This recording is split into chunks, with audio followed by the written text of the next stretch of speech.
స్వాతంత్ర దినోత్సవం, గణతంత్ర దినోత్సవం ఇది కేవలం రెండు పండుగలు కాదు. కోట్లాది భారతీయుల త్యాగం, పోరాటం, గర్వం కలిసిన పవిత్రమైన రోజు. ఈ రోజుల్లో మన జాతీయ పతాకం ఆకాశాన్ని తాకేలా రెపరెపలాడుతూ ప్రతి భారతీయ హృదయంలో దేశభక్తి జ్వాలాలు రగిలిస్తుంది.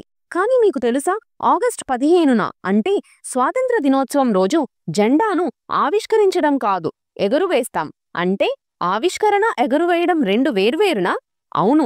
ఇప్పుడు ఆ తేడా ఏమిటో చూద్దాం. జనవరి 26 గణతంత్ర దినోత్సవం. ఆ రోజు జాతీయ పతాకాన్ని రాష్ట్రపతి ఆవిష్కరిస్తారు. జెండాను స్తంభం టాప్ దగ్గరే కట్టి ఉంచి తాడు లాగగానే జెండా విప్పుకొని గాలిలో రెపరెపలాడుతుంది. ఆగస్టు 15న స్వాతంత్ర దినోత్సవం. ఆ రోజు జాతీయ పతాకాన్ని ప్రధాని ఎగురువేస్తారు. జెండాను కింద భాగంలో లేదా స్తంభం మధ్యలో కట్టి తాడులాగి పైకి ఎత్తి ఎగురువేస్తారు. ఇది ఎందుకంటే ఆగస్టు 15 అనేది స్వాతంత్రం పొందిన రోజు. అంటే అప్పటి వరకు జెండా పైకి ఎగరడం అనేది ఆ రోజు స్వేచ్ఛకు ప్రతీక.